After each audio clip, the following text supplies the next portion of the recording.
খুব সহজেই অল্প কিছু উপকরণ দিয়ে মজা করে আজকে আমি মোরগ পোলাও রান্না করেছি। আর এভাবে রান্না করলে কিন্তু সবাই খুশি হয়ে যাবে, এমনকি মেহমান আসলে কিন্তু মেহমানরাও খুশি হয়ে যাবে। আর এই রান্নাটি করার জন্য আমি প্রথমেই এখানে চীনাবাদাম, তারপর আমি দুটো শুকনো মরিচ, এখানে একটু আমি জয়ফল জয়ত্রী আর একটু গোলমরিচ নিয়ে আর দুটো লবঙ্গ নিয়েছি। তারপরে এগুলো আমি একটু ভিজিয়ে রেখেছি এবং এগুলো কিন্তু আমি কাঁচাই বেটে নিব। আর এভাবে কিন্তু ঘরোয়া মশলা দিয়েই খুব সহজে এই মোরগ পোলাওটি রান্না করলে সবাই কিন্তু ভীষণ মজা করে খেতে পারবে। আর সবাই মনে করবে এটা তো রেস্টুরেন্টের বা বড় বড় বাবুর্চিদের হাতের রান্না, অনেক মজা হয় আর এভাবে রান্না করলে। তো আমি কয়টা কিন্তু আস্ত আলু ভেজে নিয়েছি, একটু হলুদ মরিচ আর লবণ দিয়ে মেখে আমি আস্ত আলুগুলো একটু সিদ্ধ করে নিয়েছি, যাতে আমার কিন্তু পরে এগুলো কাঁচা না থাকে। অনেকেরটা আছে কাঁচা থেকে যায়, তাই আমি চালাকি করে সিদ্ধ করে নিয়েছি। তো আপনাদের কাছে একটু অনুরোধ, আমার ভিডিওটি দেখার আগে যদি ভালো লাগে অবশ্যই একটি চ্যানেলটিতে সাবস্ক্রাইব করে দেবেন, আমার পেজটিতে একটি ফলো দিয়ে আসবেন, অবশ্যই লাইক দিয়ে সবাই কমেন্ট করবেন। তারপর আমি এখানে ডিমগুলো একটু সাদা সাদা করে ভেজে নিয়েছি, সাদা সাদা করে ভেজে নেবেন, তাহলে কিন্তু দেখতে খুবই সুন্দর লাগবে। একটা জিনিস দেখতে যেমন সুন্দর, খেতেও কিন্তু তেমন ভালো হতে হয়। তো আমি এখন অনেকগুলো পেঁয়াজ বেরেস্তা করে উঠিয়ে নিচ্ছি। আর আমি কিন্তু পোলাওর চালের সাথে কয়েকটা কিশমিশ নিয়েছি, সেগুলো কিন্তু আমি একসাথে ধুয়ে নিব। তারপর আমি এখন বেরেস্তাগুলো হয়ে গিয়েছে, তারপর আমি এখন মুরগিগুলো ভেজে নিচ্ছি। আমি কিন্তু মুরগিগুলো এখানে রোস্ট হিসেবে নিয়েছি, চাইলে আপনারা ছোট ছোট টুকরা করে এভাবে নিতে পারেন। আর মুরগির রোস্টগুলো কিন্তু আমি এখন হলুদ মরিচ আর একটু জর্দা রং দিয়ে তারপর আমি মেখে নিয়ে রেখে দিয়েছিলাম কিছুক্ষণ। তারপর আমি এখন এগুলো ভেজে হালকা হালকা ভেজে উঠিয়ে নিচ্ছি, বেশিক্ষণ ভাজিনি, বেশিক্ষণ ভাজলে কিন্তু ভালো লাগবে না। তারপর আমি আরও কিছু পেঁয়াজ দিয়েছি, দুটো এলাচ, দুটো দারচিনি, দুটো তেজপাতা দিয়ে এখন আমি নেড়ে চেড়ে দিব। একদম সহজ, খুবই মজা হয় এভাবে রান্না করলে। তারপর আমি ঢেকে দিয়েছি। তারপর যে এখন যখন লাল লাল করে ভেজে নিয়েছি আমি পেঁয়াজগুলো, মশলাগুলো, তখন আমি একটু পানি দিয়েছি যাতে এগুলো না ঝলে যায়।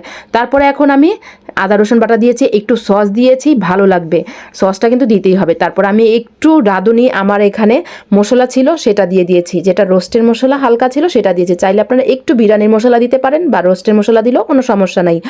তারপর আমি এখানে জিরা গুঁড়া, লবণ, তারপর আমি এখানে ধনে গুঁড়া সব কিছু দিয়ে ভালো করে কষিয়ে নিচ্ছি। একদম সহজ, চাইলে আপনারাও একবার ট্রাই করতে পারেন। আমি কিন্তু দই, যে 20 টাকা দিয়ে একটি দই কিনেছিলাম, সেটিও দিয়ে দিয়েছিলাম। তো যাই হোক, দইটা দেখাতে ভুলে গিয়েছি, আমি দই দিয়েছি এখানে। তারপর আমি এখন নেড়ে চেড়ে দিচ্ছি, ভালো করে কষিয়ে নেব। এখানে কিন্তু আমি অল্প একটু পানি দিয়েছি, কারণ এখন যেহেতু আমি ঢেকে দিব, ঢেকে দেওয়ার পর কিন্তু অনেকখানি পানি উঠে যায়। তারপর আমি ঢেকে দিয়েছি, তারপর আমি তো নেড়ে চেড়ে উঠিয়ে নিয়ে ফেলেছি। খুবই সহজ, এভাবে চাইলে আপনারাও রান্না করতে পারেন। আমি কিন্তু মাংসগুলো জাস্ট উঠিয়ে নিয়েছি, তারপর আমি যে ঝোলগুলো সেগুলো রেখে দিয়েছি। এখন আমি পোলাওর সাথে যে কিশমিশ, কয়েকটা কাঁচামরিচ ধুয়ে রেখেছিলাম, সেগুলো দিয়ে ভালো করে নেড়ে চেড়ে দিব।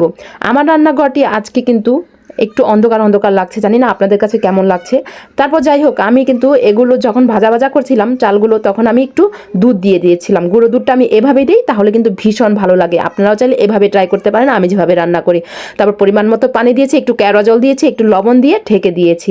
একটু যখন বলক আসে তখন কিন্তু আমি ঢেকে দিয়েছি। তারপরে এখন আমি উপরে সবগুলো সুন্দর মতো সাজিয়ে দিয়ে আমি মিনিমাম 20 মিনিটের মতো চুলায় রেখে দিয়েছি, এবং চুলার আঁচটা কিন্তু আমি একদম বন্ধ করে দিয়েছি, কারণ আমার কিন্তু এখানে যেহেতু কয়লার একটা তাপ আছে, সেখানে আমার কিন্তু আর আগুনের কোনো প্রয়োজন নাই। চাইলে আপনারা যখন গ্যাসের চুলা রান্না করবেন, চুলার আঁচটা একদম লো হিটে রেখে দিবেন।